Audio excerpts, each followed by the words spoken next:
It's no longer supply chain, it's supply pain. Yeah, we're all feeling it a bit. Costs are going up and shelves aren't quite as full as we might expect at certain stores. Yeah, the supply chain crisis is wreaking havoc on businesses and everyday families. 3 on your side, Susan Campbell is live from the Port of Los Angeles, where a lot of those products we rely on are stuck in shipping containers, Susan. Yeah, the bottleneck here really is truly incredible. I want to give you just an idea of what's going on here. So if you take a look behind me, this is one of 18 ships that's docked at the Port of Los Angeles right now. We've been watching this ship all day. Cranes are getting the cargo unloaded, but it is a very slow, methodical process. Then once those containers are off the ships, they're put onto trucks and then they are stacked along with other containers. Right now, about 75,000 of those containers on the docks waiting to be unloaded. What you're seeing right now, it is having a ripple effect across all kinds of supply chains, even Arizona wineries. From the vineyard, the elevation here is 3,700 feet. To the bottle, this is Arizona wine.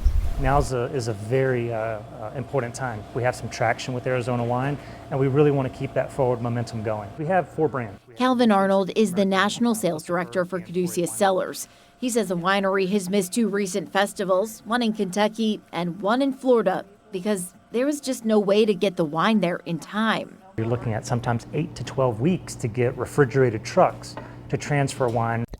And I feel like a lot of our distributors are trying to kind of piggyback and get in trucks that are already kind of coming this way to go, hey, can you send us a few cases?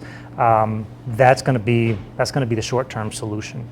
On the other end of the supply chain, the winery is also having trouble getting packaging materials like corks, labels, and even the glass bottles that are manufactured overseas. It is becoming an impossibility industry-wide. If there's no bottles for the wine to go into, then that wine just sits in barrel. It can kind of change the profile, it can become more oaky. So some wine manufacturers are going the way of like bladders or tanks, where they can put their wine in there until they can get the glass that they need to bottle. So really the supply chain problems will create a ripple effect in this industry for years to come. Absolutely. This vineyard, hundreds of miles away from shipping ports, is just one casualty of the global supply chain crisis. Here at the ports of Los Angeles and Long Beach, there are tens of thousands of containers just like those, with billions of dollars worth of products just waiting to be unloaded. We've got to increase velocity.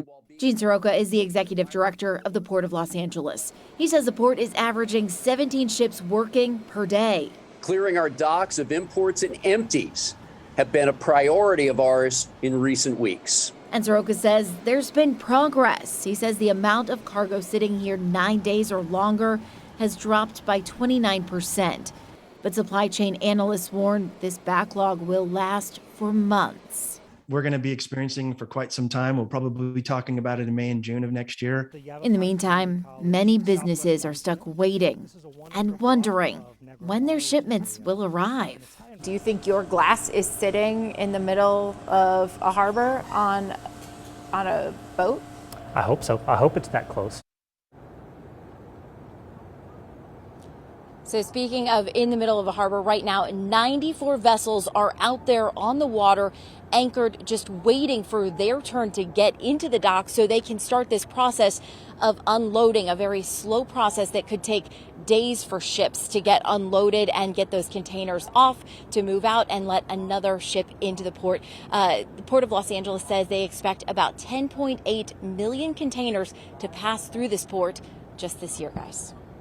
What a story. Susan, thank you so much for tracking down some answers for us and being live there to show us what's going on.